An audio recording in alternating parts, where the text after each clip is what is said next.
Hey guys, welcome to Body Evolution Fitness June 9th workout for Tuesday. We're going to do a repeat of a recent workout. It was done January 15th. This one is fun because nobody finished it, at least nobody at the blue level. There's a yellow, orange, and blue option for this workout, and at the blue level it's 8 rounds, 10 toes to bar, 20 double unders, 10 ring rows with arms perpendicular to the rig, and 20 double unders. There's a 12-minute cap, and the first time we did this, I think Joe came the closest. Joe got to, I think he was on the ring rows of the 8th round when he capped, and there were a couple of people that finished the orange level. I think Amber finished it, maybe 1 or 2 other people. This was a pretty tough workout. I got capped on my 8th round. I think I was on my set of toes to bar on the 8th round, so Joe beat me on that one.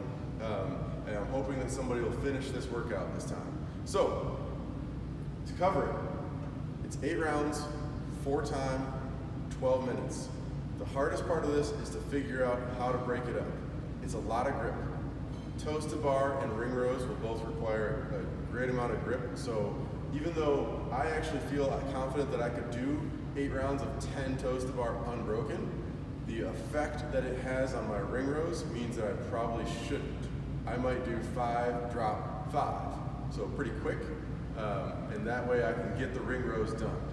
So, the levels, toes to bar is blue, hanging knee raises is orange, and with that hanging knee raise, I'm hoping that it's more of a kipping hanging knee raise. So those people that do toes to bar that can't quite get their toes to the bar but still have a pretty good kip, that's what I'm thinking oranges. And then yellow, hanging knee raises. You could always scale that even further to lying leg raises or sit-ups. Then the double unders or jump rope, it's going to be 20 double unders for blue, 10 for orange, and then 20 jump ropes for yellow. The ring rows is where we'll see a big difference. If you're at home doing these, find a way to do this with a towel or maybe underneath a table or something sturdy that can hold you up. I'm going to put so these rings are a little bit low. You want to hang them so that your TRX or maybe ring rows at home, the bottom of the ring should be at the top of the hip. Okay.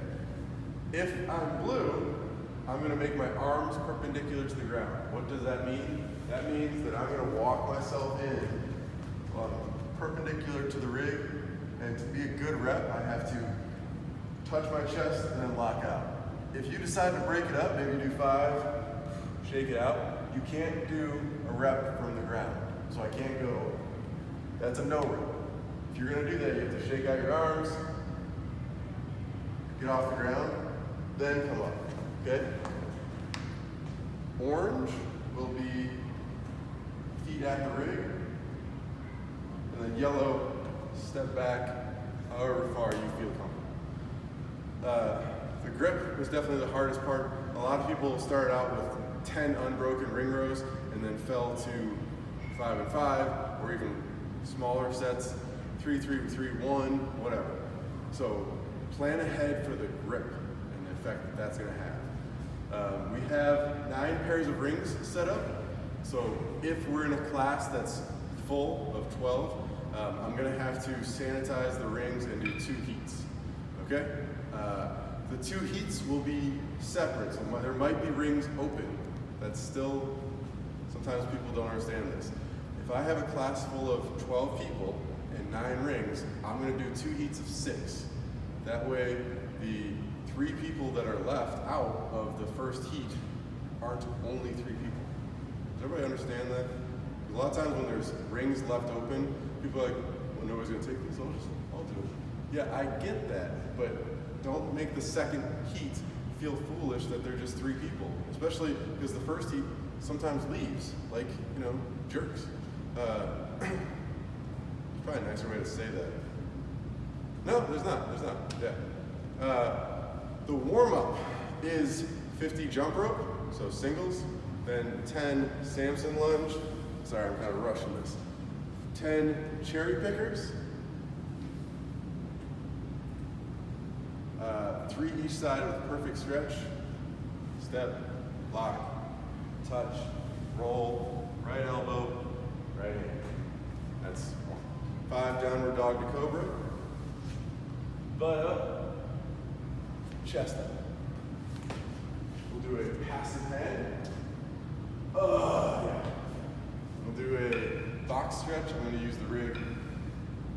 And a calf stretch. Then we're going to do some beat swings and swings for height, working on the toes to bar motion that a lot of people struggle with and the rhythm of that. And then we'll do 5 ring rows and 20 double unders. And then we'll start. I don't remember the accessory is, but if you are in the first heat tomorrow, plan on doing the accessory work or just cheering on the second heat. Plan on sticking around. We should still finish the class on time regardless of 2 heats.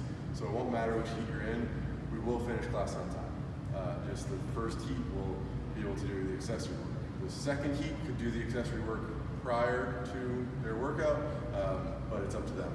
They could always just watch class or watch the first heat and maybe try to game plan the best way to do the workout. But again, January 15th, I'll pull up the scores if you ask me to, and we can see what you did previously.